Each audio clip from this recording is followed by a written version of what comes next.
Good evening, everybody. Good evening, sir. Good evening. Good evening. Good evening. चलिए मैं आपको एक बार क्विकली रिकॉल करवा दूं. लास्ट क्लास में हम लोगों ने मेनली हाइब्रिडाइजेशन फॉर्मूला डिस्कस करा था. इससे पहले हम हाइब्रिडाइजेशन का एक डिटेल्ड एलाबोरेटेड मेथड भी डिस्कस कर चुके थे, जिसमें जब हम किसी भी कोवेलेंट कंपाउंड की हाइब्रिडाइजेशन प्रेडिक्ट करते थे तो उसमें सेंट्रल एटम की पहले ground state, then excited state and then hybrid state draw करते थे. लेकिन ये जो एक्सपैंडेड और एलाबोरेटेड मेथड था, इसकी लिमिटेशन ये थी कि ये मेथड आप सिर्फ न्यूट्रल मॉलिक्यूल्स के ऊपर अप्लाई कर सकते थे एंड ऐसे मॉलिक्यूल्स पे अप्लाई कर सकते थे जिनमें दो तरह के atoms. But in case there is a covalent compound which contain a charge over it, और कोई ऐसा कोवेलेंट मॉलिक्यूल हो जिसके अंदर मल्टी एटॉमिक सिस्टम हो, दो से ज्यादा तरह के एटम हो, तो फिर उस केस में ये हाइब्रिडाइजेशन फॉर्मूले का इलैबोरेटेड मेथड फेल हो जाता है. And in such cases we have to start applying the hybridization formula. हमें ऐसे में हाइब्रिडाइजेशन फॉर्मूला यूज करना पड़ता है, which is used as a shortcut. So hybridization formula I hope आपको याद हो गया होगा. हाइब्रिडाइजेशन फॉर्मूला था half into number of valence electrons over the central atom plus number of surrounding monovalent atoms plus minus charge. देखिए, number of valence electron over the central atom ये तो बहुत इजीली आप पता लगा ही लेते हो, लेकिन उसके बाद जो बीच में टर्म थी the number of surrounding monovalent atoms, उसके लिए स्पेसिफिकली आप याद रखिएगा we are just supposed to count the monovalent atoms. Monovalent atoms वो होते हैं जिनकी वैलेंसी 1 होती है, जो एक बॉन्ड बनाते हैं. और आई होप आपको ये भी याद हो गया होगा कि पूरे पीरियोडिक टेबल में सिर्फ 5 ही मोनोवैलेंट एटम है जिन पे आपको फोकस करना है. 4 तरह के हैलोजेंस और एक hydrogen, fluorine, chlorine, bromine, iodine and hydrogen. So ऐसा भी नहीं है कि बहुत ज्यादा मुश्किल है याद रखना. ये 5 एलिमेंट होंगे सराउंडिंग में तो आप काउंट करोगे. अगर इनके अलावा कोई और एलिमेंट आ गया सराउंडिंग, मान लीजिए ऑक्सीजन आ गया है, नाइट्रोजन आ गया, तो आप 0 ले लोगे बिकॉज वो मोनोवैलेंट नहीं होते. इसके अलावा जो लास्ट में टर्म थी चार्ज प्लस माइनस चार्ज, उसको आप जरा ध्यान से लीजिएगा, क्योंकि अगर किसी मॉलिक्यूल पे एक नेगेटिव चार्ज है तो आपको फॉर्मूले में वो ऐड करना होगा, और अगर पॉजिटिव चार्ज है तो फॉर्मूले में वो सब्ट्रैक्ट करना होगा. ये बेसिकली हम ऐड क्या कर रहे हैं, ये सारे जो हमने फॉर्मूले के अंदर तीनों टर्म्स ऐड एंड सेपरेट करी हैं, ये नंबर ऑफ इलेक्ट्रॉन्स हैं टोटल. और in total number of electrons को जब 2 से डिवाइड कर देते हैं तो नंबर ऑफ इलेक्ट्रॉन पेयर आ जाते हैं. तो ये जो इलेक्ट्रॉन पेयर आ सकते हैं इस फॉर्मूले को सॉल्व करके मिनिमम 2 से लेकर मैक्सिमम 7 तक आ सकते हैं, और हर एक number will correspond to a particular geometry and a particular hybridisation. आपको ये याद है कि हाइब्रिडाइजेशन फॉर्मूले का जो रिजल्ट आएगा 2 से लेकर 7 तक का कोई होल नंबर, वो total number of electron pair को रिप्रेजेंट करेगा including both lone pair and bond. लेकिन अगर हमें सिर्फ लोन पेयर पता लगाने हैं तो कैसे पता लगते थे, बताइए.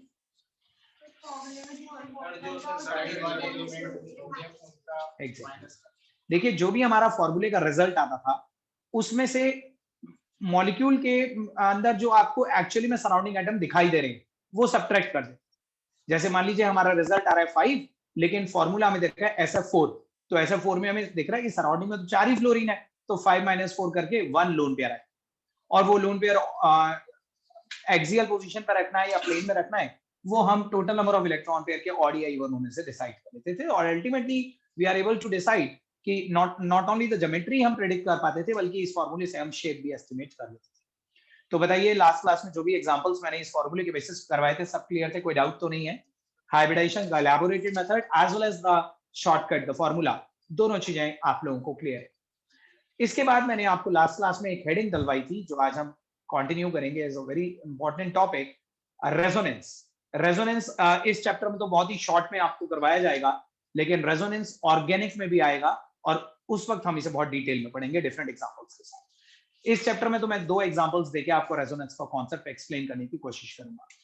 रेजोनेंस, अगर कोई एब्सेंट था तो हेडिंग डाल लीजिएगा. आप में से कोई रेजोनेंस के बारे में पहले से जानता है, कभी सुनी है ये टर्म, और इसका मतलब मालूम है किसी को तो बताइए. पहले आप लोग बताइए जो मेरे सामने बैठे हैं ऑफलाइन, मालूम है किसी को रेजोनेंस? त्रिशा स्कूल में पढ़ा होगा.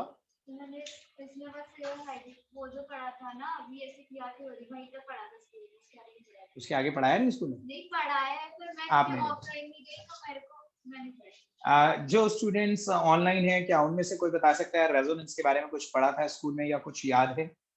एनीबॉडी? नहीं. सोनम, अकेला? सर प्रॉपर्ली याद नहीं आ रहा. ओके. यस अकेला? सर जब कोई मॉलिक्यूल के जो न्यूएस्ट और स्ट्रक्चर है वो कंप्लीटली उसके प्रॉपर्टीज को एक्सप्लेन नहीं कर पाता और अलग अलग स्ट्रक्चर्स पॉसिबल होते हैं तो एक हाइब्रिड स्ट्रक्चर बनता है और इस फेनोमेनन को हम रेजोनेंस कहते हैं। ठीक है, बिल्कुल ठीक बताया आपने। मैं आप सब लोगों को एक्सप्लेन कर देता हूँ what is the proper definition और उसका मतलब क्या है, डिफरेंट एग्जांपल्स के थ्रू हम यहाँ पे कंसीडर करेंगे। सबसे पहले एक डेफिनेशन लिखिए सब लोग। Resonance is the existence, resonance is the existence of a molecule. Resonance is the existence of a molecule in more than one structural forms. Resonance is the existence of a molecule in more than one structural forms. More than one structural forms, more than one structural forms, so that no structure alone, so that no structure alone can justify, no structure alone can justify all the properties of the molecule, justify all the properties of the molecule,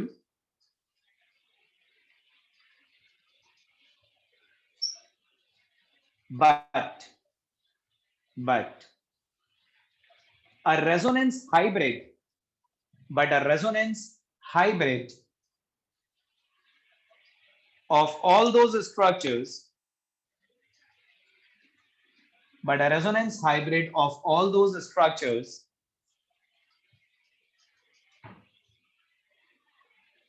can completely justify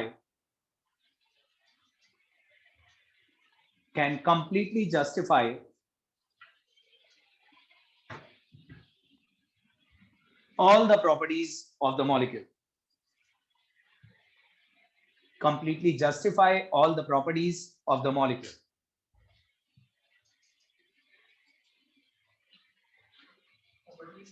All the properties of the molecule.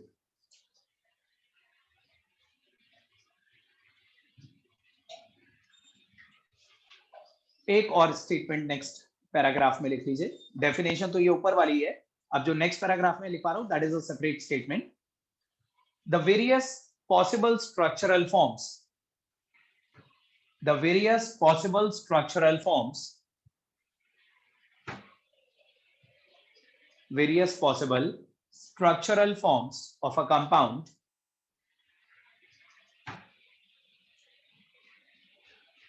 are known as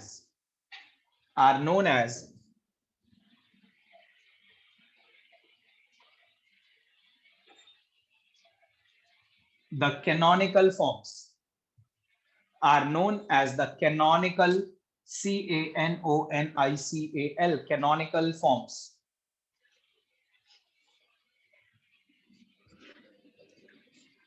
देखो मैं आपको ये भी explain करूंगा कि resonance होता क्यों है, लेकिन पहले ये एक्सप्लेन करते हैं कि रेजोनेंस क्या होता है, रेजोनेंस किस कॉन्सेप्ट को बोलते हैं, किस प्रोसेस को बोलते हैं।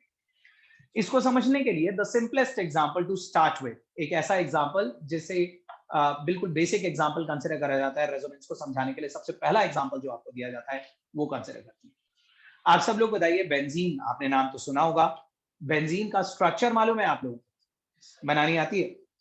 अगर मैं बोर्ड पे बना दूं एक फिगर बना दूं, एक डायग्राम बना दूं, स्ट्रक्चर बना दूं, देख के पहचान जाओगे वो बेंजीन बनाई है कुछ और बना है? Yes sir. सब लोग बताइए, देखिए ध्यान से देखिएगा और बताइए क्या बेंजीन ये होती है? Yes sir. सब लोग बताइए। सर नीचे किसको से इसको थोड़ी नहीं मालूम? शेप अलग लग रही है। अच्छा नीचे से शेप अलग हो गई, वो तो बनाने की वजह से हो गई, हेक्सागन है, उसकी शेप की चिंता मत करो।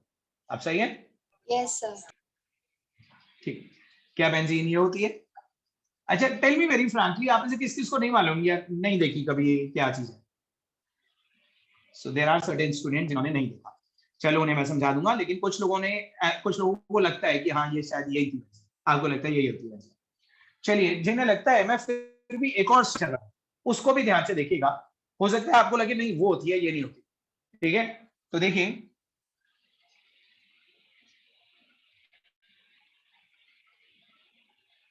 ये होती है, या आप में से कुछ लोगों को लग रहा है अलग क्या है, एक ही चीज तो बना दी दोबारा, सेम बनाया मैंने या कुछ अलग बनाया? Is there something different? आप देखिए डबल बॉन्ड की पोजीशंस यहाँ सर पे वही कहाँ है, वहां कहाँ है? पोजीशंस चेंज हो गई, अलग अलग हो गई। मतलब कुछ चेंज करा है मैंने, है ना?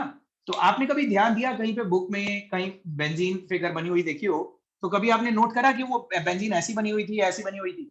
या आपने नोट ही नहीं करा, आपने ध्यान नहीं दिया, बस ये याद है कि हाँ 3 बॉन्ड बने हुए थे अंदर? सर हाँ फर्स्ट वाली। बायो में बेंजीन देखी थी, कौन से टॉपिक में? बायो में, बायोमोलिक्यूल्स में। बायोमोलिक्यूल्स में कौन सा टॉपिक पढ़ रहे थे? सर उस टाइम शुगर चल रही थी, डीएनए उसमें आया। नहीं नहीं नहीं, फिर आप यू आर गेटिंग कंफ्यूज्ड। अगर डीएनए की शुगर्स चल रही थी तो उसमें बेंजीन नहीं होगा, ठीक है? उसमें डीएनए की जो डीएनए की शुगर में तो बेंजीन होती ही नहीं है।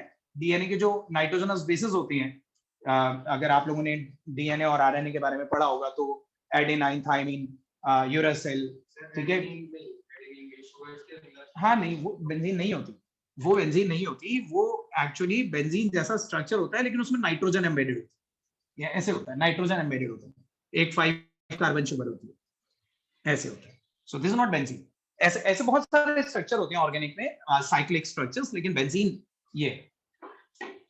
अब देखिए आप में से कुछ स्टूडेंट्स को डाउट होगा कि बेंजीन शायद ऐसी देखी है या ऐसी देखी है, लेकिन मैं आपको बता दूं कि कुछ बुक्स में अगर आप बेंजीन का स्ट्रक्चर देखोगे तो शायद ये वाला बना हुआ मिलेगा, और कुछ बुक्स में आपको इस तरह से बना हुआ मिलेगा, double bond on the other position. अब क्वेश्चन ये राइज होता है कि आप दोनों तरह से बना सकते हैं, एक ही बात है, ये दोनों अलग अलग स्ट्रक्चर्स। और इसके अलावा कुछ बुक्स में आपको बेंजीन का स्ट्रक्चर इन दोनों में से भी कोई नहीं मिलेगा, एक तीसरा वाला मिलेगा। देखिए क्या पता ये देखा हो आप, ये देखा है किसी? Yes sir. Yes sir. अब मैं आपको बता दूं, this is the complete structure of benzene. Benzene का ये भी सही स्ट्रक्चर है, लेकिन this is just a partial representation of benzene. Benzene कुछ देर के लिए इस स्ट्रक्चर में रहती है, लेकिन थोड़ी देर बाद ये स्ट्रक्चर शिफ्ट हो जाता है इसमें, फिर वो स्ट्रक्चर वापस इसमें, फिर वो वापस इसमें। Benzene keeps on shifting between two structures, to and fro shift होती रहती है। होता क्या है कि अब तो आपको ये पता चल गया ना, जो डबल वाले बॉन्ड होते हैं पाई बॉन्ड होती है, सिंगल वाला सिग्मा होता है और सिंगल के अलावा जितने भी एक्स्ट्रा बनते हैं वो पाई होती है। पाई बॉन्ड्स में डीलोकलाइज होने की एबिलिटी, मतलब अगर ये वाला पाई बॉन्ड यहां से यहां शिफ्ट हो जाए तो यहां डबल आ जाएगा, अगर यहां डबल आ गया तो फिर ये वाला पाई बॉन्ड यहां शिफ्ट हो जाएगा, यहां डबल आ जाएगा, और अगर यहां डबल आ गया तो ये वाला पाई बॉन्ड यहां शिफ्ट होगा। ये अपनी पोजीशन को थोड़ी देर में बदल लेते हैं, सब मैं बताऊंगा कि क्यों बदल लेती हैं, कैसे बदल लेती हैं, वो सब हम पढ़ेंगे बाद में। लेकिन अगर ये पोजीशन बदल जाए तो ये मॉलिक्यूल अब इस फॉर्मेट में आ जाए, फिर ये भी थोड़ी देर बाद अपनी पोजीशन को फिर बदल लेगा, ये इधर जाएगा, ये इधर जाएगा, ये इधर जाएगा, वापस इधर आ जाएगा। तो हमने सोचा कि डबल बॉन्ड थोड़ी देर के लिए इन 3 पोजीशन पे रहता है, फिर थोड़ी देर बाद डबल बॉन्ड इन 3 पोजीशन पे आ जाता है। इसका मतलब एक डबल बॉन्ड कैरेक्टर सारे में रोटेट करता रहता है, सारे में घूमता रहता है, ठीक है? तो उस entire rotation of double bond को हमने इस फॉर्म में दिखा दिया। ये जो हमने अंदर रिंग बना रखी है, इसका मतलब है double bond is circulating over the entire ring. कोई ऐसा कार्बन नहीं है जो डबल बॉन्ड बनाने से बच गया हो, हर कार्बन डबल बॉन्ड बना लेता है एक एक करके। समझ रहे हैं आप इस चीज को? तो this happens with many other molecules. ये तो बेंजीन का एक केस मैं आपको बता रहा हूं। बेंजीन एक ऐसा मॉलिक्यूल है जो कुछ देर के लिए इस स्ट्रक्चर में भी रहता है, कुछ देर के लिए इस स्ट्रक्चर में भी रहता है, लेकिन ये स्ट्रक्चर या ये स्ट्रक्चर अपने आप में कंप्लीट फॉर्म्स ऑफ बेंजीन नहीं है। बेंजीन की जितनी भी फिजिकल या केमिकल प्रॉपर्टीज होती है ना, उनमें से 50% ऑफ प्रॉपर्टीज को ये स्ट्रक्चर एक्सप्लेन कर सकता है, बाकी की 50% ऑफ प्रॉपर्टीज को ये स्ट्रक्चर एक्सप्लेन कर सकता है। लेकिन अगर आप चाहते हो एक ऐसा स्ट्रक्चर जो अकेले ही सारी 100% ऑफ प्रॉपर्टीज को सुटेबली जस्टिफाई कर सके, तो वो इन दोनों को मिलाकर जो एक हाइब्रिड बनेगा वो स्ट्रक्चर होगा रेजोनेंस हाइब्रिड। वो अकेले सारी प्रॉपर्टीज को जस्टिफाई करता है, ठीक है? रेजोनेंस एक ऐसा फिनोमिनन होता है जिसमें कुछ मॉलिक्यूल एक से ज्यादा स्ट्रक्चर्स में शिफ्ट होते रहती हैं, लेकिन उनका कोई भी स्ट्रक्चर अपने आप में कंप्लीट नहीं होता, सिर्फ पार्शियल रिप्रेजेंटेशन होता है, सिर्फ कुछ परसेंट प्रॉपर्टीज को जस्टिफाई कर सकता है। अगर आप चाहते हो एक ऐसा स्ट्रक्चर जो अकेले ही सारी प्रॉपर्टीज को जस्टिफाई कर सके, तो वो उन सारे एग्जिस्टिंग स्ट्रक्चर्स को मिलाकर कंबाइन करके एक नेट स्ट्रक्चर बनाना पड़ेगा, वो अकेले सारी प्रॉपर्टीज को जस्टिफाई कर पाएगा। इस नेट स्ट्रक्चर को बोलते हैं रेजोनेंस हाइब्रिड, और ये जो इंडिविजुअल फॉर्म्स थी इन्हें बोलते हैं कैनोनिकल फॉर्म्स। ठीक है, तो रेजोनेंस की डेफिनेशन पे ध्यान दीजिए। अभी मैंने आपको कोई बहुत ज्यादा डिटेल नहीं समझाई, बस एग्जांपल दिया, अभी मैं समझाऊंगा डिटेल्स, लेकिन रेजोनेंस की डेफिनेशन पे ध्यान दीजिए। Resonance is the existence of a molecule in more than one structural forms so that no structure alone can justify all the properties of the molecule, but a resonance hybrid of all these structures can suitably and completely justify all the properties of the molecule. ये एक ऐसा molecule है जिसमें इन दोनों structures की power combined है, तो ये तो अकेला ही सारी प्रॉपर्टीज को जस्टिफाई कर सकता है, लेकिन ये सिर्फ कुछ प्रॉपर्टीज को जस्टिफाई कर सकता है। बेंजीन इस फॉर्म में रहने की वजह से कुछ प्रॉपर्टी शो करती थी, लेकिन बाकी को कुछ प्रॉपर्टी वो इस फॉर्म में रहने की वजह से शो करती थी। तो बेंजीन की एंटायर प्रॉपर्टीज ना इस स्ट्रक्चर से जस्टिफाई हो पा रही है, ना इस स्ट्रक्चर से। अगर एक ऐसा स्ट्रक्चर चाहिए जो सारी प्रॉपर्टीज को जस्टिफाई कर सके, तो वो ये होगा। इसे बोलते हैं रेजोनेंस हाइब्रिड। ठीक है, दिस इज रेजोनेंस हाइब्रिड,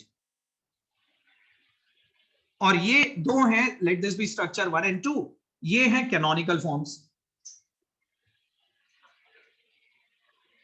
अब क्वेश्चन ये अराइज होता है कि हमें कैसे पता चला होगा कि ये डबल बॉन्ड घूमते रहते हैं। ठीक है, डबल बॉन्ड पोजीशन शिफ्ट करते रहती है, पता कैसे चलता है? प्रैक्टिकल एनालिसिस कैसे होती है इसकी? देखो, आप लोग मुझे बताइए, कार्बन कार्बन सिंगल बॉन्ड और कार्बन कार्बन डबल बॉन्ड। ठीक है, क्वेश्चन पूछ रहा हूं मैं आपसे, कार्बन कार्बन सिंगल बॉन्ड और कार्बन कार्बन डबल बॉन्ड, इन दोनों बॉन्ड्स की जो लेंथ होती होगी, कार्बन से कार्बन तक का जो डिस्टेंस होता है, वो क्या डबल और सिंगल में सेम होता होगा? क्या लगता है आपको? या आपको मालूम है आइडिया है कि कौन सा बॉन्ड लॉन्गर होगा, कौन सा शॉर्टर होगा? सिंगल क्या होगा? सब लोग बताइए, जो ऑनलाइन है वो भी बताइए, सब ध्यान दे रहे हैं ना मेरी बात पे? मैं आपसे पूछ रहा हूँ, कार्बन कार्बन सिंगल बॉन्ड और कार्बन कार्बन डबल बॉन्ड की जो लेंथ है वो एक जैसी होगी या अलग अलग होगी? सर अलग होगी, सिंगल बॉन्ड तो किसकी ज्यादा? सिंगल बॉन्ड बड़ा होगा, सिंगल बॉन्ड लॉन्गर होगा, और डबल बॉन्ड शॉर्टर। ऐसा आपने कभी पढ़ा है या आपको अंदर से लगा कि शायद ऐसा होता होगा?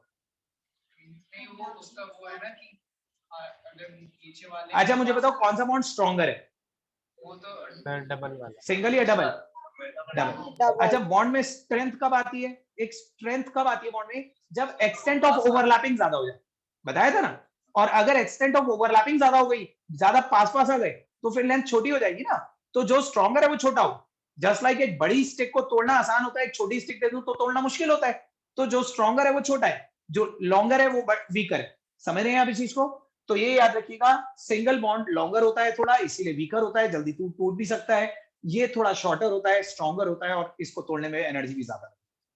अब आप ये समझ गए कि कार्बन कार्बन के बीच का सिंगल बॉन्ड बड़ा और डबल बॉन्ड छोटा होता है। तो आप खुद सोचिए, अगर बेंजीन का ये स्ट्रक्चर जो मैंने सबसे पहले बनाया था आपके सामने, ये अगर बेंजीन रेजोनेंस ना शो कर रहा होता, बेंजीन दो अलग अलग स्ट्रक्चर्स में शिफ्ट ना हो रहा होता, एक फिक्स्ड स्ट्रक्चर होता बेंजीन का, तो बेंजीन के अंदर 3 बॉन्ड लेंथ शॉर्टर और 3 बॉन्ड लेंथ लॉन्गर होनी चाहिए थी। क्योंकि आप देख रहे हैं बेंजीन में 3 बॉन्ड तो सिंगल है और 3 बॉन्ड डबल है। ठीक है, तो 3 जगह तो बॉन्ड लेंथ छोटी होनी चाहिए थी, 3 जगह बॉन्ड लेंथ लॉन्गर होनी चाहिए थी। लेकिन एक्सपेरिमेंटल एनालिसिस ये शो करती है कि बेंजीन में 6 की 6 बॉन्ड लेंथ एक जैसी होती है, और वो एक जैसी भी ना सिंगल वाली होती है ना डबल वाली होती है, वो सिंगल और डबल के बीच की एक एवरेज लेंथ होती है। और जब हमने ये देखा ना कि डबल और सिंगल के बीच की एवरेज लेंथ आ रही है, उसी से हमें पता चला कि इसका मतलब इसमें रेजोनेंस होगा। ठीक है, बेंजीन में अभी डबल बॉन्ड यहां पे दिख रहा है, लेकिन थोड़ी देर में डबल बॉन्ड यहां पहुंच जाएगा, फिर थोड़ी देर में वापस यहां आ जाएगा, फिर यहां आ जाएगा, शिफ्ट होते रहेंगे। तो there is a partial double bond character everywhere, और इसीलिए डबल और सिंगल के बीच की एक एवरेज लेंथ सब जगह आ जाए और सारे बॉन्ड लेंथ एक जैसी हो जाए। तो अगर कभी भी किसी मॉलिक्यूल में देखो ना कि देखने में तो आपको एक जगह डबल एक जगह सिंगल दिख रहा है, लेकिन प्रैक्टिकल एनालिसिस शो कर रही है कि दोनों लेंथ एक जैसी आ रही है, तो उस बात से जस्टिफाई हो जाता है कि इसका मतलब ये मॉलिक्यूल एक फिक्स्ड स्ट्रक्चर में नहीं रहता होगा, ये शिफ्ट होता रहता होगा, और इसी को रेजोनेंस। समझे आप? अभी मैं और डिटेल में समझाऊंगा, इसके बाद वाला जो एग्जांपल दूंगा ना उससे चीजें और अच्छी तरह समझ में आएंगी। तो आप एक हेडिंग डालिए रेजोनेंस इन बेंजीन, और उसके नीचे ये 3 स्ट्रक्चर्स जो मैंने नीचे बना रखे हैं बनाइए। रेजोनेंस इन बेंजीन के अंदर ये बेंजीन के तीनों स्ट्रक्चर्स बनाए।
सर यस सर जैसे आपने अभी बताया कि सिंगल, आप बता रहे थे अभी कि सिंगल कार मतलब बॉन्ड जो है वो लॉन्गर होगा, डबल बॉन्ड स्ट्रॉन्गर, तो इसको हम ऐसे ले सकते हैं कि जो डबल बॉन्ड है उसमें हेड ऑन ओवरलैप हो रहा है, तो इस वजह से वो छोटा हो रहा है क्योंकि वो कंप्लीट ओवरलैप हो रहा है वहां पे, और सिंगल में साइड वाइज हो रहा है। सोनम, ये तो आप बोल ही उल्टा रहे हो। देखिए, सिंगल बॉन्ड जो है ना, यहाँ हेड ऑन ओवरलैप, यहाँ साइड वाइज ओवरलैप नहीं हो रहा। Single bond is always a sigma bond, और sigma bond head on overlap से बनता है। और यहाँ पे हेड ऑन तो हो ही रहा है, हेड ऑन के साथ साथ साइड वाइज भी हो रहा है। ये जो एक सिंगल बॉन्ड है ना, ये तो हेड ऑन ओवरलैपिंग से बना है सिग्मा बॉन्ड, और सिग्मा बॉन्ड के साथ साथ दोनों कार्बन के पास अनहाइब्रिडाइज्ड पी ऑर्बिटल थे जो साइड वाइज ओवरलैप कर गए। यहाँ पे सिग्मा और पाई दोनों बन रही है, तो यहाँ पे हेड ऑन भी हो रहा है और साइड वाइज भी हो रहा है। सोनम, पहले तो ये क्लियर है, आपको भूल गए लगता है आप। नहीं सर, मुझे यही थोड़ा डाउट आ रहा था वो साइड वाइज वाला, तो अब हो गया clear. Yeah, single bond is always a sigma bond and sigma bond is always under the head on overlap, ठीक है। एंड यहाँ पे सिंगल तो है ही, लेकिन उसके साथ एक एक्स्ट्रा डबल भी आ गया, तो ऑब्वियसली बॉन्ड स्ट्रेंथ ज्यादा हो गई, क्योंकि जो यहाँ था वो तो यहाँ पे है ही, बट इन एडिशन टू यहाँ पे एक और पाई बॉन्ड भी, तो ऑब्वियसली एक्स्ट्रा बॉन्ड आने की वजह से बॉन्ड स्ट्रेंथ स्ट्रॉन्गर हो जाएगी। सो आप लोगों ने ड्रॉ करा। Yes sir. सर जो शिफ्टिंग होती है फर्स्ट से सेकंड और सेकंड से फर्स्ट, उसको बोलते हैं ना, resonance is the existence of a molecule in more than one structures. एक मॉलिक्यूल का अलग अलग स्ट्रक्चर्स में एग्जिस्ट कर पाना, लेकिन उनमें से किसी भी स्ट्रक्चर का अपने आप में कंप्लीट ना होना। हर स्ट्रक्चर का सिर्फ कुछ प्रॉपर्टीज को जस्टिफाई करना, बाकी की प्रॉपर्टीज को जस्टिफाई ना कर पाना, इस फिनोमेनन को रेजोनेंस बोलते हैं। अभी आप पूरा समझो, मैं अभी एक और बहुत इंपॉर्टेंट एग्जांपल बताऊंगा, उससे चीजें और क्लियर होंगी आप, ठीक है। तो इसके नीचे लिखिए, इन स्ट्रक्चर्स के नीचे एक स्टेटमेंट लिखिए, the existence of resonance, the existence of resonance in benzene, the existence of resonance in benzene is justified by the fact,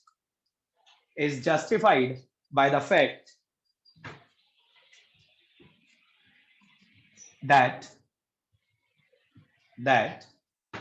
in benzene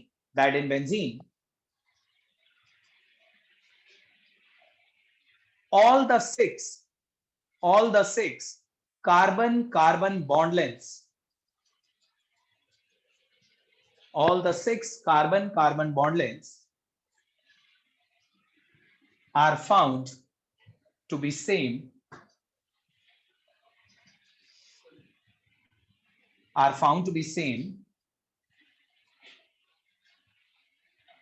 with an average length of single and double bonds,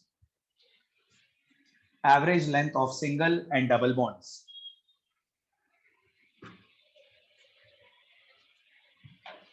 average length of single and double bonds।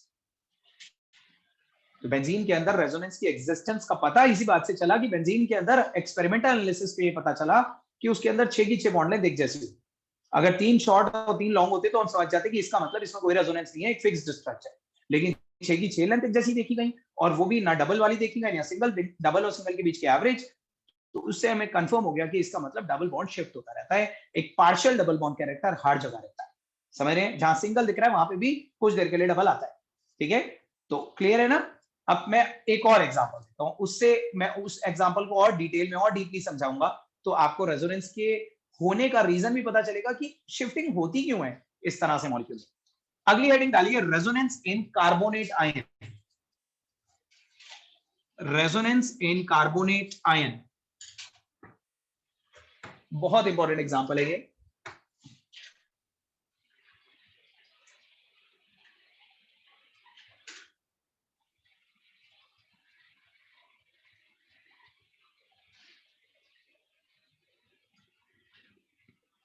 देखिए कुछ भी draw नहीं करेंगे, इसको समझाने में time लगेगा। सब कुछ बहुत ध्यान से बोर्ड पे देखिए, लास्ट में जब स्ट्रक्चर्स बने होंगे वो आप बना लीजिएगा, बट अभी ड्रॉ मत करिएगा।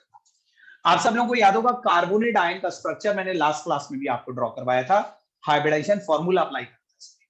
ठीक है, मैंने आपको बताया था जितना नेगेटिव चार्ज होता है उतने ऑक्सीजन सिंगल बॉन्ड से बनाते हैं, याद आ रहा है आपको। सो आप इफ यू रिमेंबर, हमने ये स्ट्रक्चर बनाया था, कार्बन एक ऑक्सीजन के साथ डबल बॉन्ड और 2 ऑक्सीजन के साथ सिंगल बॉन्ड बना रहा था, और जिन पे सिंगल बन रहा था उन पे नेगेटिव चार्ज था। ठीक है, आप सब लोग बताइए, ऑक्सीजन का एटॉमिक नंबर 8 होता है, कॉन्फ़िगरेशन होती है 1s2 2s2 2p4। तो बताइए ऑक्सीजन के पास कितने वैलेंस इलेक्ट्रॉन्स होते हैं? 6। Oxygen has 6 valence electrons. क्या आप में से मुझे कोई बता सकता है इस समय इस ऑक्सीजन के पास कितने फ्री इलेक्ट्रॉन बचे हुए होंगे? Can anybody tell me इस समय इस ऑक्सीजन के पास कितने फ्री इलेक्ट्रॉन बचे हुए होंगे जो बॉन्ड में पार्टिसिपेट नहीं कर रहे, फ्री बैठे? एवरीबॉडी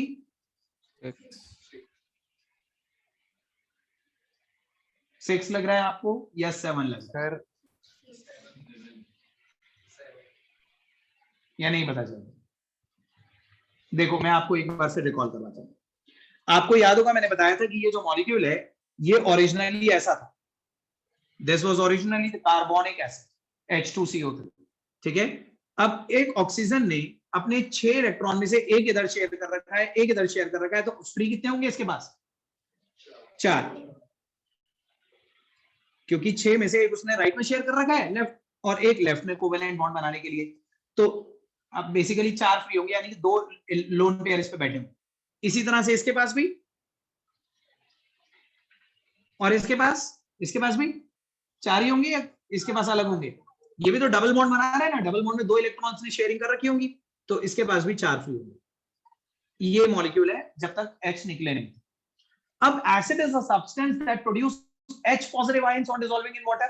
तो जब यहां से H पॉजिटिव निकल गया, तो H पॉजिटिव निकलने का क्या मतलब है कि H खुद तो निकल गया लेकिन अपने इलेक्ट्रॉन पीछे छोड़ गया, तभी तो वो पॉजिटिव बन के निकला होगा।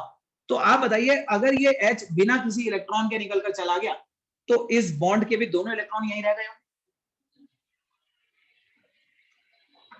लेकिन इन 6 इलेक्ट्रॉन में से ऑक्सीजन के खुद के कितने हैं? इन 6 में से 5 तो उसके अपने ही है ना।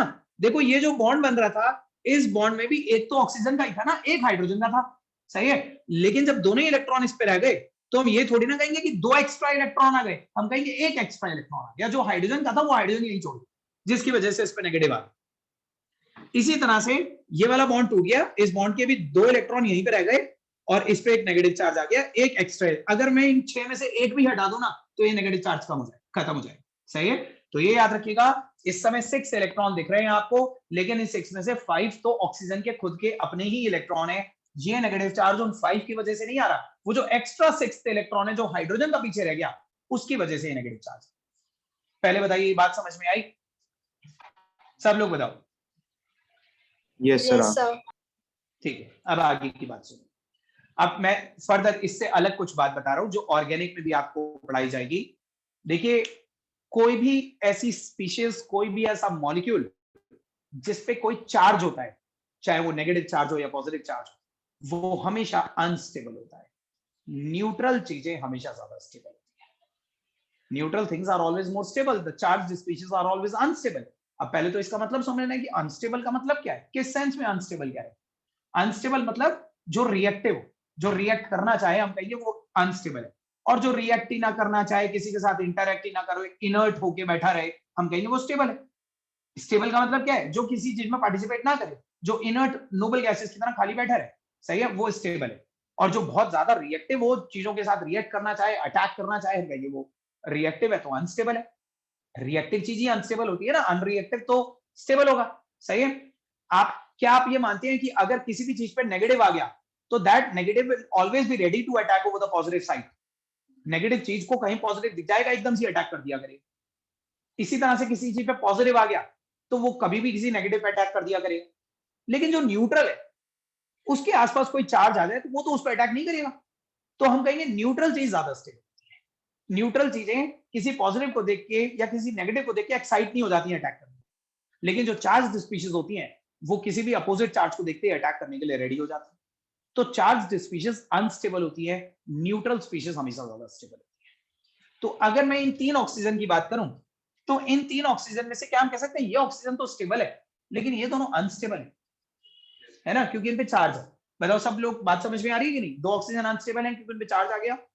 कार्बन और ऑक्सीजन अभी स्टेबल है क्योंकि इन पे कोई चार्ज नहीं, ऑक्टेट भी पूरा है, सही है। आप इसे इस तरह से भी कह सकते हो कि ऑक्सीजन की वैलेंसी 2 होती है, ऑक्सीजन को 2 बॉन्ड बनाने, लेकिन ये वाला ऑक्सीजन इस समय एक ही बॉन्ड बना रहे हैं, तो इसकी वैलेंसी इनकम्प्लीट होने की वजह से अनस्टेबल है। इसकी भी वैलेंसी इनकम्प्लीट होने की वजह से अनस्टेबल है, लेकिन इसकी तो वैलेंसी भी पूरी है, तो ये स्टेबल है। कार्बन भी स्टेबल है क्योंकि कार्बन की वैलेंसी 4 होती है, कार्बन देखिए 4 बॉन्ड बना रहे हैं, ठीक है। तो जब तक वैलेंसीज पूरी हैं, कोई चार्ज नहीं है, तब तक चीजें स्टेबल हैं। लेकिन जैसे ही वैलेंसीज इनकम्प्लीट हो जाएंगी, चार्ज आ जाएगा, तो चीजें अनस्टेबल हो जाएंगी। अब आप मुझे ये बताइए कि कोई भी चीज अनस्टेबल बने रहना चाहती है या वो चाहती है कि नहीं वो स्टेबल बन जाए? Everything tends to stabilize itself. हर चीज चाहती है वो स्टेबल बन जाए। तो इन ऑक्सीजन पे जो नेगेटिव चार्ज आ गया, ये भी नहीं चाहते होंगे कि इन पे नेगेटिव चार्ज ज्यादा देर तक बना रहे।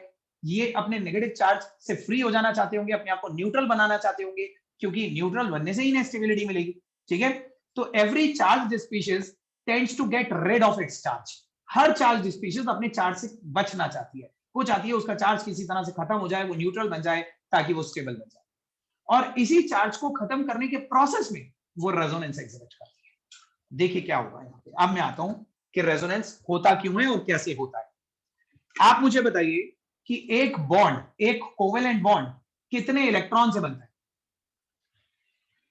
एक कोवेलेंट बॉन्ड कितने इलेक्ट्रॉन से बनता है? सिंपल सी बात पूछ रहा हूं, 2 इलेक्ट्रॉन से। 2 इलेक्ट्रॉन की म्यूचुअल शेयरिंग से बनता है ना। तो देखिए ध्यान से देखिए, इस ऑक्सीजन के बाद 3 पेयर बैठे हुए, 6 इलेक्ट्रॉन है लेकिन पेयर तो 3 है। ये ऑक्सीजन अपने नेगेटिव चार्ज को खत्म करने के लिए क्या करेगा? अपना एक पेयर यहां से यहां मूव कर देगा। अब अगर एक इलेक्ट्रॉन पेयर यहां आ जाता है बीच में, कार्बन ऑक्सीजन के बीच में, तो एक बॉन्ड बन जाएगा, एक डबल बॉन्ड, क्योंकि एक पेयर से एक बॉन्ड बन जाता है। लेकिन जस्ट इमेजिन करो अगर यहां डबल बॉन्ड बन गया, अभी बनाना नहीं है, एरो का मतलब है इमेजिन करो कि बनने वाला है, बनाएंगे तो अगले स्ट्रक्चर। अगर इमेजिन करो यहां पे ये पेयर आने की वजह से डबल बॉन्ड बन गया, तो क्या कार्बन की एक वैलेंसी ज्यादा हो जाएगी? तो कार्बन अनस्टेबल हो जाएगा क्योंकि उसे तो वैलेंसी 4 ही रखनी है। तो कार्बन क्या करेगा? क्योंकि वो नीचे से एक बॉन्ड बनाने वाला है, इसलिए कार्बन ऊपर से ये वाला बॉन्ड तोड़ देगा। कार्बन को तो अपने बॉन्ड 4 मेंटेन रखने हैं ना, अगर उसे पता है कि नीचे से एक नया बॉन्ड बनाना पड़ रहा है तो ऊपर से एक तोड़ना भी पड़ेगा, ठीक है। तो इससे पहले कि ये इलेक्ट्रॉन पेयर यहाँ पे आके बॉन्ड बनाए, कार्बन क्या करता है? ऊपर वाले डबल बॉन्ड को तोड़ के उसके इलेक्ट्रॉन ऑक्सीजन को दे देता है। अब इन एरोज की वजह से जो चेंजेस आएंगे वो देखिए क्या हो। अगले स्ट्रक्चर में आपको ये वाला ऑक्सीजन तो एज इट इज नजर आएगा, इसने तो अभी पार्टिसिपेट ही नहीं करा, इसके 6 इलेक्ट्रॉन एज इट इज बैठे हैं। ये वाला पेयर यहां चला गया तो यहां डबल हो जाएगा और इस ऑक्सीजन पे रह जाएंगे अब 4 इलेक्ट्रॉन। 6 में से 2 इसने दे दिए बॉन्ड बनाने में, 4 रह गए, वैलेंसी पूरी हो गई, तो चार्ज भी खत्म हो गया। अब इसको कोई चार्ज नहीं दिखाओगे नेगेटिव, ठीक है। लेकिन यहां आ गया सिंगल बॉन्ड, क्योंकि एक बॉन्ड टूट के उसके इलेक्ट्रॉन ऊपर चले गए और इस ऑक्सीजन पे हो गए 6 इलेक्ट्रॉन विद नेगेटिव चार्ज। इस पे आ गए बदले में, जो मतलब जो अनस्टेबिलिटी इस पे थी, इसने थोड़ी देर के लिए वो अनस्टेबिलिटी दूसरे ऑक्सीजन पे ट्रांसफर कर दी, खुद को थोड़ी देर के लिए टेंशन फ्री कर दिया, ठीक है, खुद को थोड़ी देर के लिए स्टेबलाइज कर। ये पर्पस होता है resonance. This is the reason behind delocalisation of electron, कि ये बॉन्ड अपनी पोजीशन चेंज क्यों करते रहते हैं, ताकि सारी की सारी इलेक्ट्रॉन डेंसिटी एक ही जगह कंसेंट्रेटेड ना रहे, एक ही एलिमेंट को अनस्टेबल ना बनाए, थोड़ी देर के लिए वो अनस्टेबिलिटी दूसरे पे शिफ्ट करनी चाहिए। अब सुनो, पहले पूरी बात सुनो, पहले पूरी बात, फिर उसके बाद में आपके डाउट्स जो आपके माइंड में अराइज हो रहे हैं वो भी क्लियर करूंगा। अब ये वाला ऑक्सीजन भी चाहता है कि इसे भी स्टेबिलिटी मिले थोड़ी देर के लिए, तो फिर ये भी करेगा, ये भी अपना इलेक्ट्रॉन पेयर थोड़ी देर के लिए यहां भेजेगा। अगर यहां डबल बॉन्ड बना तो फिर कार्बन की वैलेंसी ज्यादा हो जाएगी, तो कार्बन क्या करेगा, आपकी बार ये वाला बॉन्ड तोड़ के फिर इस ऑक्सीजन को इलेक्ट्रॉन दे देगा। ठीक है, तो आप देखेंगे अगला स्ट्रक्चर, यहां डबल बॉन्ड आ जाएगा, ये वापस सिंगल, ये भी सिंगल था। अब सिंगल वालों पे 6 इलेक्ट्रॉन विद नेगेटिव चार्ज दिखाना है आपने,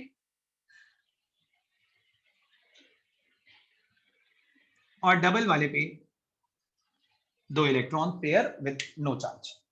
तो देखिए ये मॉलिक्यूल में एक तरीका होता है अपने आप को स्टेबलाइज करने का, to delocalise its charge over different elements. देखो मैं इसे सिंपल टर्म्स में समझाता हूं। अगर मान लीजिए मेरे ऊपर नेगेटिव चार्ज, तो मैं बहुत अनस्टेबल फील कर रहा हूं, I want to get rid of that charge, तो मैंने अपना नेगेटिव चार्ज हटा के थोड़ी देर के लिए आपको दे दी, फिर आपसे हटा के थोड़ी देर के लिए आपको दे दी, फिर आपसे हटा के थोड़ी देर के लिए आपको दे दी। तो एक नेगेटिव चार्ज हम में से कितने लोगों ने बांट लिया, 4 लोगों ने। तो पर यूनिट हेड वो नेगेटिव चार्ज कम हो जाएगा कि नहीं? सारी की सारी टेंशन जो मुझे अकेले बेयर करनी पड़ रही थी अब 4 लोगों में मिलकर बढ़ गई हो, तो पर यूनिट हेड तो वो लोड कम हो गया ना, ओवरऑल स्टेबिलिटी है।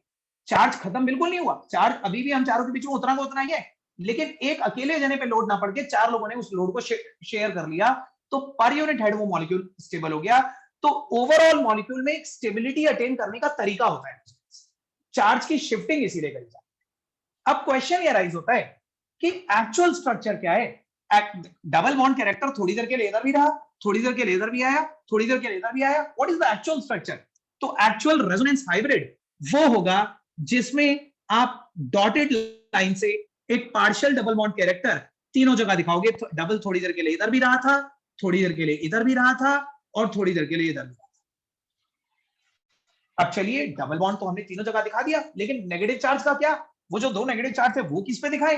तो वो अब हम किसी ऑक्सीजन पे नहीं दिखाएंगे, अब इस पूरे मॉलिक्यूल को ब्रैकेट में करके होल पे 2 नेगेटिव दिखाएंगे कि that 2 negative charges circulated over the entire molecule. समझ रहे हैं आप इस चीज को? यही रीजन था, मैंने जब आपको लास्ट क्लास में हाइब्रिडाइजेशन फार्मूला करवाया था तो मैंने यहाँ पे ब्रैकेट के ऊपर चार्ज दिखाया था। मैंने आपको बताया था जरूरी नहीं है कि आप इन दोनों ऑक्सीजन पे दिखाएं, आप एंटायर मॉलिक्यूल पे कंसीडर करिए, क्योंकि वो चार्ज एक्चुअली एक जगह कंसेंट्रेटेड रहता ही नहीं है। मॉलिक्यूल अपने आप को स्टेबलाइज करने के लिए उस चार्ज को डिस्पर्स कर देता है, स्कैटर कर देता है सारे में, उससे एक जगह जो इफेक्ट पड़ने वाला था वो इफेक्ट डिस्ट्रीब्यूटेड हो जाता है, ओवरऑल स्टेबिलिटी। तो resonance is the process to attain stability. ठीक है, इसमें तो फिर भी नेगेटिव चार्ज था, आपको समझ में आ गया। बेंजीन तो न्यूट्रल थी, लेकिन बेशक वो न्यूट्रल है, यहां पे पाई इलेक्ट्रॉन्स तो है ना, एक्स्ट्रा इलेक्ट्रॉन डेंसिटी तो है, उस इलेक्ट्रॉन डेंसिटी से भी इसे अनस्टेबिलिटी फील होती है, चाहता है कि वो इलेक्ट्रॉन डेंसिटी भी सब लोग मिलकर बांटें, तो वो भी अपनी डबल बॉन्ड्स को शिफ्ट करता रहता है। तो रेजोनेंस का सिर्फ और सिर्फ एक पर्पस होता है, टू अटेन स्टेबिलिटी।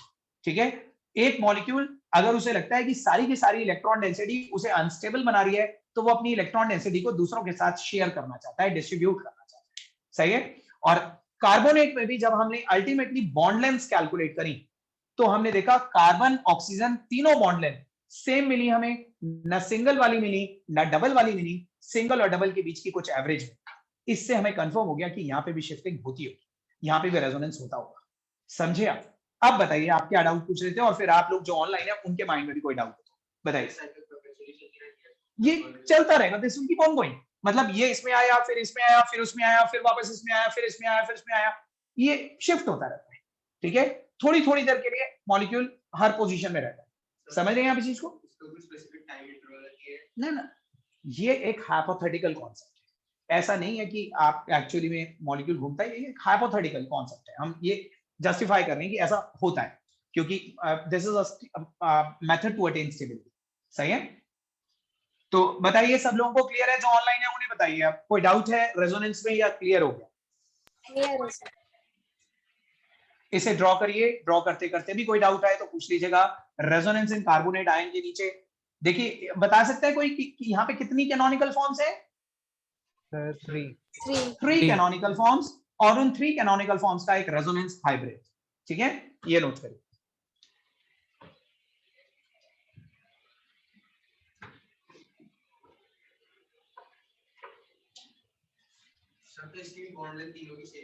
हाँ वही तो बताया मैंने।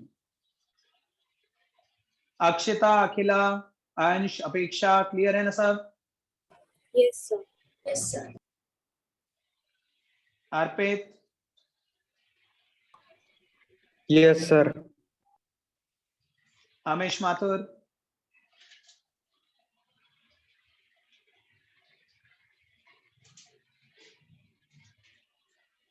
चलिए आई होप सभी को क्लियर है। रितिका, रणवीर, सागर,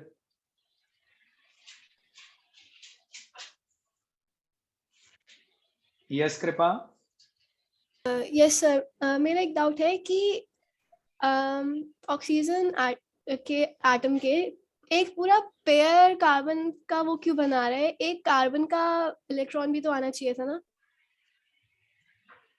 वो इलेक्ट्रॉन तो सबके एक जैसे ही होते हैं ना, कार्बन के पास भी और Yes, sir. ऑक्सीजन के पास भी जो इलेक्ट्रॉन है वो एक जैसे ही है ना। तो आपको दिख रहा है कि ये 2 इलेक्ट्रॉन जब चले गए तो इन 2 इलेक्ट्रॉन में से एक इलेक्ट्रॉन कार्बन का ही हो जाएगा। It's the same thing, carbon ने ये वाला ले लिया, बदले में अपना वाला उसको दे दिया, तो वो ये जो इस यहां से आया वो कार्बन का ही माना जाएगा। Okay sir, okay, thank you, समझ रहे हो ना? Thank you.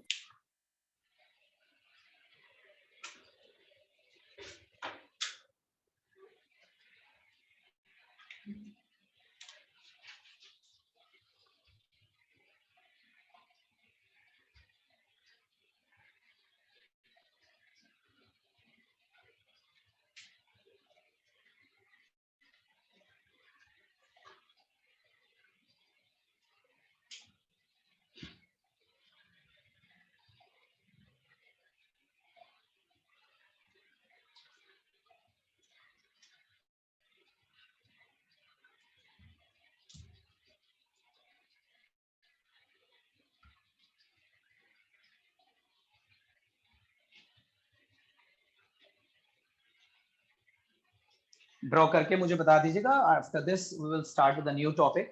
एक और छोटा सा टॉपिक स्टार्ट करके फिर मैं एक और एग्जांपल दूंगा आपको रेजोनेंस का, लेकिन उस तीसरे एग्जांपल से पहले मुझे बीच में एक टॉपिक छोटा सा करवाना पड़ेगा।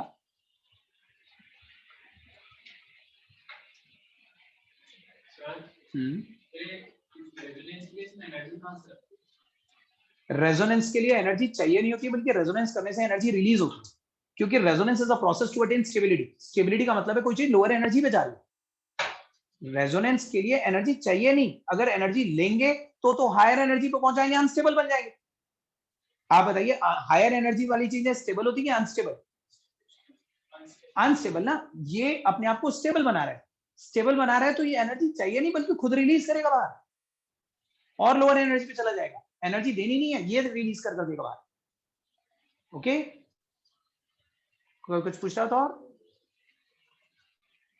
कोई भी डाउट है, कोई भी क्वेश्चन माइंड में अराइज हो रहा है तो क्लियर जरूर कर लीजिएगा।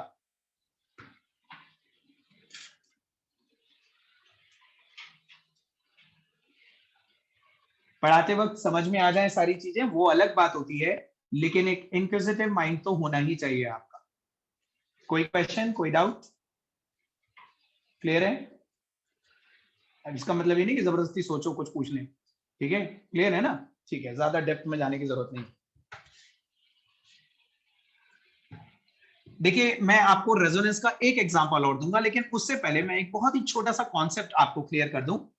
एक हेडिंग डालिए, कोऑर्डिनेट बॉन्ड।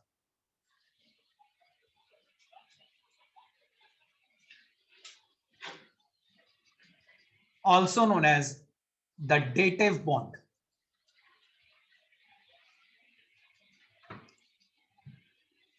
ये तो मालूम होगा आप में से काफी लोगों को, कोऑर्डिनेट बॉन्ड मालूम है? कुछ को, किसी को मालूम है coordinate bond? Sumit, Yash, Abhinav?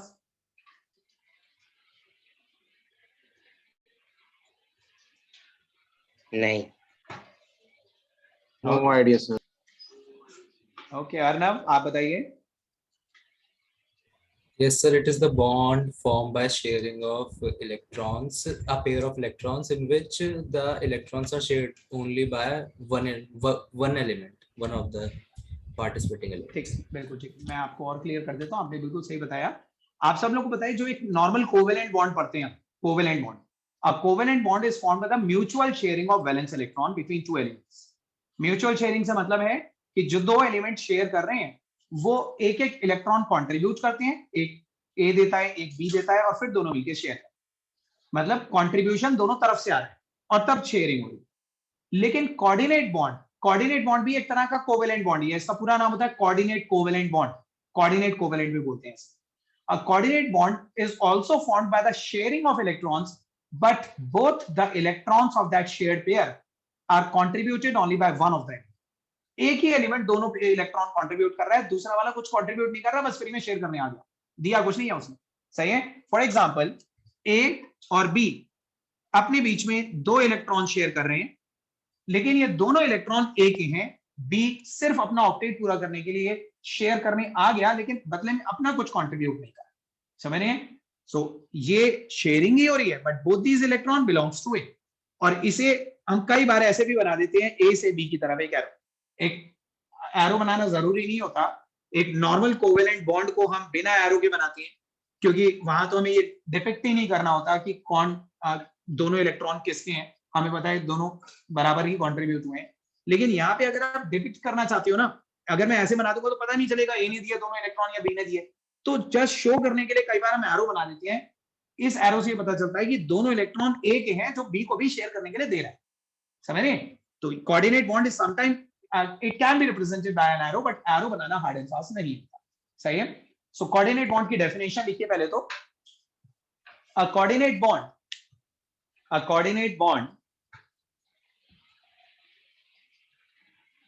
is formed by the sharing of valence electrons. A coordinate bond is formed by the sharing, यहां पे म्यूचुअल वर्ड नहीं लगेगा। A coordinate bond is formed by the sharing of valence electrons, but both the electrons of that shared pair both the electrons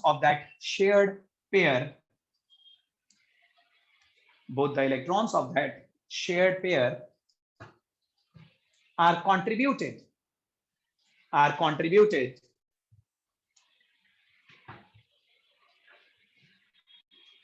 only by one of the participating element. Only by one of the participating element.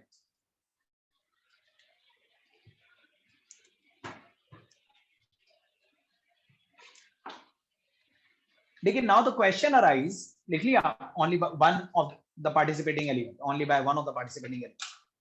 Question ये rise होता है कि कब बनाना पड़ता है इस type का bond, किस टाइप के एटम्स में इस टाइप के बॉन्ड को बनाने की जरूरत पड़ जाती है कि एक ही एलिमेंट दोनों दे रहा है, दूसरा वाला कुछ दे ही नहीं रहा। देखिए कोऑर्डिनेट बॉन्ड बनाने की जरूरत हमें तब पड़ती है जब एक एलिमेंट का ऑक्टेट ऑलरेडी पूरा हो चुका है, लेकिन दूसरे को पूरा करना भी बाकी है। ठीक है। जब कोऑर्डिनेट बॉन्ड बनता है ना, तो एक ही एलिमेंट को ऑक्टेट पूरा करना होता है, दूसरे का तो पहले से पूरा हो, दूसरा वाला तो बस फ्री में शेयर कर, दूसरा वाला तो बस हेल्प करने के लिए आ जाता है ऑक्टेट पूरा करवाने के। मैं आपको एग्जांपल देके बताता हूं, लेकिन पहले आप एक स्टेटमेंट लिखिए, नेक्स्ट लाइन, नेक्स्ट पैराग्राफ में लिखिएगा। अ coordinate bond is always formed. A coordinate bond is always formed when one of the sharing element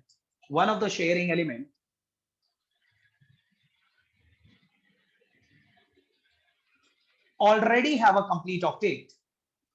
One of the sharing element already have a complete octet.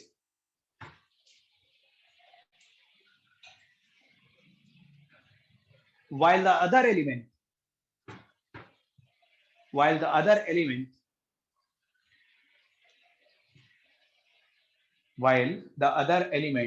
needs to complete its octet,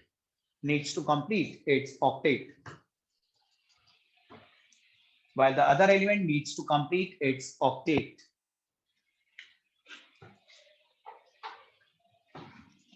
देखिए एक example consider करते हैं इसका, ozone. मालूम होगा आपको ozone, O3। देखिए एक ऑक्सीजन के पास 6 वैलेंस इलेक्ट्रॉन्स होते हैं, एंड यू नो कि it need 2 more electron to complete its octet. एक ऑक्सीजन के बाद 6 इलेक्ट्रॉन है, उसे 2 इलेक्ट्रॉन और चाहिए अपना ऑक्टेट पूरा करने के लिए। तो आप इमेजिन करो अगर एक ऑक्सीजन ये और एक ऑक्सीजन ये दोनों ऑक्सीजन अपने 2-2 इलेक्ट्रॉन म्यूचुअली शेयर कर लें, ये अपने 2 इलेक्ट्रॉन इसके 2 इलेक्ट्रॉन के साथ म्यूचुअली शेयर कर ले, तो अभी फ्री कितने बचे होंगे इसके पास? 4 और इसके पास भी 4। और काउंट करके बताइए क्या डबल बॉन्ड बनाने से दोनों ऑक्सीजन का ऑक्टेट पूरा हो गया? बताइए। 6 थे अपने, 6 में से 2 सामने वाले के शेयर कर लिए तो 8 हो गए ना। इसके पास भी 6 थे, इसने भी 2 सामने वाले के शेयर कर लिए, इसके पास भी 8 हो गए। आपको यहाँ 4 दिख रहे हैं, लेकिन 4 यहाँ पे भी तो है डबल बॉन्ड में। एक बॉन्ड में 2 होते हैं, 2 बॉन्ड में 4 होंगे, है ना। तो दोनों का ऑक्टेट पूरा हो गया। लेकिन इमेजिन करो यहां से एक तीसरा ऑक्सीजन भी आ गया, वो भी चाहता है कि उसका भी ऑक्टेट पूरा हो जाए, उसके पास भी 6 इलेक्ट्रॉन है, it also needs to complete its octet. अब ये जो ऑक्सीजन है ये अपने इलेक्ट्रॉन इसके इलेक्ट्रॉन के साथ म्यूचुअली शेयर नहीं कर सकता, क्योंकि इसका तो ऑलरेडी ऑक्टेट पूरा हो चुका है, इसका तो ऑलरेडी ऑक्टेट पूरा हो चुका है ना, तो बस इसका पूरा करना बाकी। तो ये ऑक्सीजन क्या करेगा, अपने दोनों इलेक्ट्रॉन कोऑर्डिनेट बॉन्ड के थ्रू इसे दे देगा शेयर। ये शेयरिंग ही हो रही है दोनों इलेक्ट्रॉन की, लेकिन ये दोनों इलेक्ट्रॉन सिर्फ इसने कंट्रीब्यूट करें, इसने कुछ कंट्रीब्यूट नहीं करा। ये सिर्फ अपने 2 इलेक्ट्रॉन बीच में रख देता है, या ये बीच में रखने से मतलब है कि ये अपनी वैलेंस शेल को इसकी वैलेंस शेल के साथ ओवरलैप करवा लेता है, लेकिन इसकी वैलेंस शेल में कोई इलेक्ट्रॉन नहीं होता, ठीक है। ये इसकी वैलेंस शेल के 2 इलेक्ट्रॉन उसके साथ ओवरलैप करता है, ये खुद सामने वाले के शेयर करे बिना अपने उसको शेयर करता है। क्लियर है कि नहीं? तो ऐसा करने से अब सबका octet, this is the coordinate. समझ में आया कोऑर्डिनेट बॉन्ड? आप इसमें एग्जांपल में ये ड्रॉ कर लीजिए, एग्जांपल लिखो, ये जो आपने लास्ट लाइन लिख रखी है इस नीचे एग्जांपल लिखो ओजोन, और ओजोन का स्ट्रक्चर ड्रॉ करो।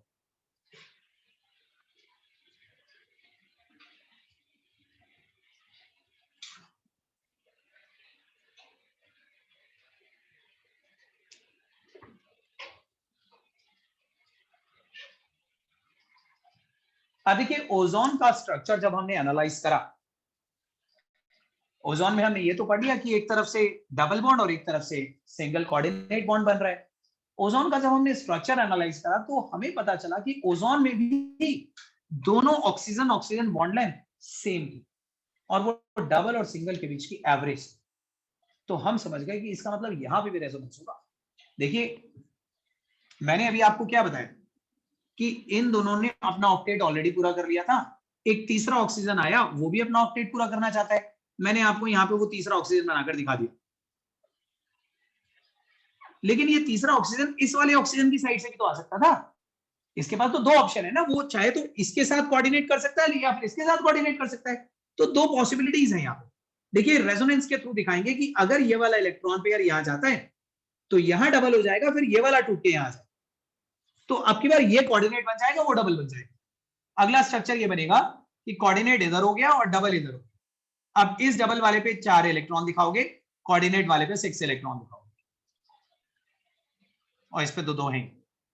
तो ये भी यहाँ पे भी शिफ्टिंग होती रहती है, और एक्चुअल जो रेजोनेंस हाइब्रिड आता है उसमें एक पार्शियल डबल बॉन्ड कैरेक्टर आप दोनों जगह दिखाते हैं। This is the resonance hybrid. तो ये भी बना लीजिए उसी के आगे जो आपने स्ट्रक्चर बनाया था। हाँ जी, फर्स्ट वाले फिगर में उसमें से 3 इलेक्ट्रॉन नहीं 3 नहीं है, वो मिट गया होगा।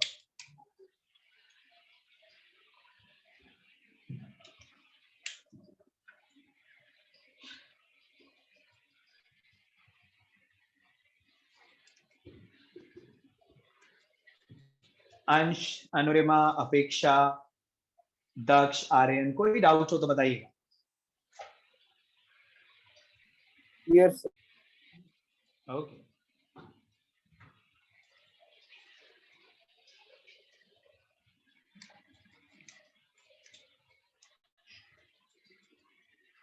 सो आई होप आपको रेजोनेंस क्लियर हो गया, कोऑर्डिनेट बॉन्ड का कॉन्सेप्ट भी क्लियर हो गया। अब हम एक और छोटा सा थ्योरेटिकल टॉपिक डिस्कस करेंगे। सर उसमें वो इलेक्ट्रॉन है पहले वाले में सर वहां की होती ना, तो उसने ये इलेक्ट्रॉन अपने दोनों उसकी साइड ही होंगे वो आधा। किसकी साइड होंगे? सर जो पहला ये वाला जो दे रहा है अपने 2 इलेक्ट्रॉन, वो इसकी साइड होंगे। ये तो दोनों ऑक्सीजन इक्वली इलेक्ट्रोनेगेटिव है ना, वो सेंटर में रहेंगे। अगर दोनों की इलेक्ट्रोनेगेटिविटी अलग अलग होती तो जो ज्यादा इलेक्ट्रोनेगेटिव होता उसकी तरफ चले जाता। शेयरिंग का मतलब ये नहीं है कि अगर मैं आपके साथ कुछ शेयर कर रहा हूं तो मैं ये नहीं कहूंगा कि भाई मैं अपने पास ज्यादा रखूंगा, मेरा है, ठीक है। शेयरिंग का मतलब तो शेयरिंग है, वो तो मैं आपको शेयर करवा रहा हूँ, समझ रहे हैं। तो यहाँ पे भी प्रॉपर तरीके से शेयरिंग होती है, ये इलेक्ट्रॉन फिर बीच में ही रहता है। हाँ, वो तब थोड़ा सा उसके पास जा सकता है जब दोनों की इलेक्ट्रोनेगेटिविटी अलग है, सही है। पोलैरिटी आ जाती है मॉलिक्यूल में, बताया था ना एक बार पोलैरिटी, चार्ज सेपरेशन। मिटा दूं इसे?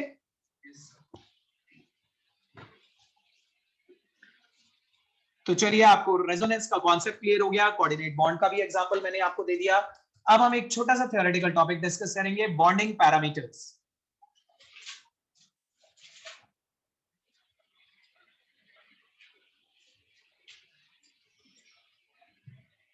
देखिए, किसी भी बॉन्ड को, किसी भी कोवेलेंट बॉन्ड को डिफाइन करने के लिए, डिफाइन मतलब थ्योरेटिकल डेफिनेशन की बात नहीं कर रहा, डिफाइन से मेरा मतलब है किसी भी कोवेलेंट बॉन्ड को अच्छी तरह समझने के लिए, उसके कॉन्सेप्ट्स को समझने के लिए हमें कोवेलेंट बॉन्ड के 3 पैरामीटर्स मेजर करने पड़ते हैं। मतलब ऐसी 3 चीजें होती हैं जो बॉन्ड से रिलेटेड हम जनरली पढ़ते हैं।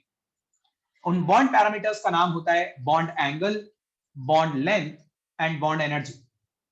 वैसे एक और होता है बॉन्ड ऑर्डर, लेकिन वो मैं आपको आगे दूसरे टॉपिक के अंदर करवाऊंगा। तो 3 बॉन्डिंग पैरामीटर्स का मतलब और वो किस चीज पर डिपेंड करते हैं वो हम पढ़ने जा रहे हैं। Bond length, bond energy and bond angle, 3 चीजें पढ़ेंगे। तो बॉन्डिंग पैरामीटर्स के अंदर लिखिए, there are 3 important parameters. There are 3 important parameters to completely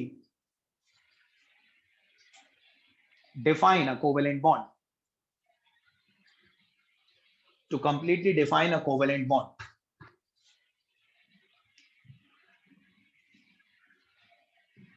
सबसे पहला पैरामीटर लिखिए,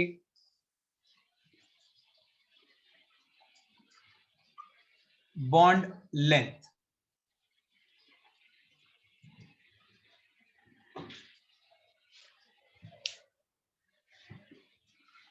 आप सब लोग बताइए, what is the practical concept of bond length in your mind? आपके माइंड, जब आप बॉन्ड लेंथ सुनते हो तो आपके माइंड में कहां से कहां तक का डिस्टेंस आता है? क्या सोचते हो? बॉन्ड लेंथ मतलब क्या? देखिए, मान लीजिए मैं बोल रहा हूं carbon carbon single bond length या carbon carbon double bond length, तो बॉन्ड लेंथ मतलब क्या होता है? उसके लिए रिकॉल, हाँ बोलो। एग्जैक्टली। आपको ये मालूम है ना कि a covalent bond is formed by the overlapping of between two nuclei. Average word क्यों यूज करा आपने सोनम? एवरेज किस चीज का निकाल रहे हो? सर मतलब दोनों के बीच में, जैसे अगर सर्कल है यहाँ पे, वो अंदर एक दूसरे को क्रॉस भी कर रहे हैं ना, इस वजह से एवरेज ले रहे हैं कि यहाँ पे किस कुछ चीज का पोर्शन। एवरेज? कुछ नहीं, एवरेज कुछ नहीं, एवरेज वर्ड बोलना ही गलत है। बॉन्ड, आपको पता है covalent bond is formed by the overlapping of atomic orbitals, और जब 2 एटम्स ओवरलैप करते करते एक दूसरे में पेनिट्रेट कर जाते हैं, उसके बाद आफ्टर दैट पेनिट्रेशन एक एटम के न्यूक्लियस से लेके दूसरे एटम के न्यूक्लियस तक का जो इंटरन्यूक्लियर डिस्टेंस होता है ना, that is called the bond length. So bond length बड़ा सिंपल सा मीनिंग है, और डेफिनेशन भी आपको बस ये डिफाइन करनी है कि bond length is the internuclear distance between the 2 overlapping atoms in a covalent bond. The internuclear distance between the 2 overlapping atoms in a covalent bond, ठीक है। और आप बताइए, चलो पहले डेफिनेशन लिखो, उसके बाद बताना। It is the internuclear distance, it is the internuclear distance between the 2 overlapping atoms, between the 2 overlapping atoms in a covalent bond. 2 overlapping atoms in a covalent bond. Internuclear distance between the 2 overlapping atoms in a covalent bond.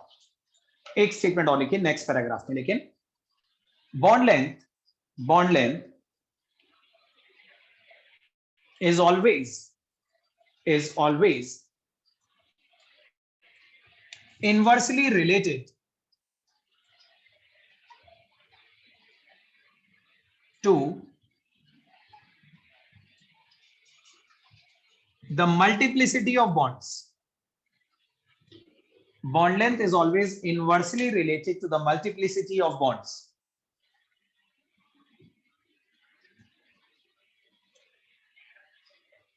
अच्छा, tell me इस line का मतलब किसको समझ में नहीं आया? Bond length is always inversely related to the multiplicity of bonds. Tell me, multiplicity of bonds के इनवर्सली रिलेटेड होना. बाकी सबको आ गया? सर नहीं आया. आया समझ? सर समझ में नहीं आया. देखो, आगे carbon carbon single bond, carbon carbon double bond, carbon carbon triple bond. Double bond and triple bond are called multiple bonds. ये तो एक सिंगल बॉन्ड है, लेकिन सिंगल के साथ एक और आगे तो मल्टीप्लिसिटी बढ़ गई. ये यहाँ पे मल्टीप्लिसिटी और ज्यादा बढ़ गई. आप मुझे बताइए सबसे छोटी बॉन्ड लेंथ कौन सी है? सब लोग बताओ सबसे छोटी बॉन्ड लेंथ कौन सी होगी इन तीनों में? Triple bond. तो क्या हम कह सकते हैं बॉन्ड लेंथ इनवर्सली रिलेटेड है मल्टीप्लिसिटी के? जैसे जैसे मल्टीपल बॉन्ड्स आते जा रही है दो एटम्स के बीच में, मल्टीप्लिसिटी बढ़ती जा रही है. सिंगल से डबल, डबल से ट्रिपल होता जा रहा है, वैसे वैसे बॉन्ड लेंथ छोटी होती जा रही है. मल्टीप्लिसिटी बढ़ रही है, बॉन्ड लेंथ घट रही है. सही है? बताओ सबको समझ में आया? Yes sir. Yes sir. Okay. Yes तो ठीक है, आज आप लोग इतना कर लीजिए. अगले दो पैरामीटर्स हम नेक्स्ट क्लास में करें. ठीक है? Good evening everybody. Good evening sir.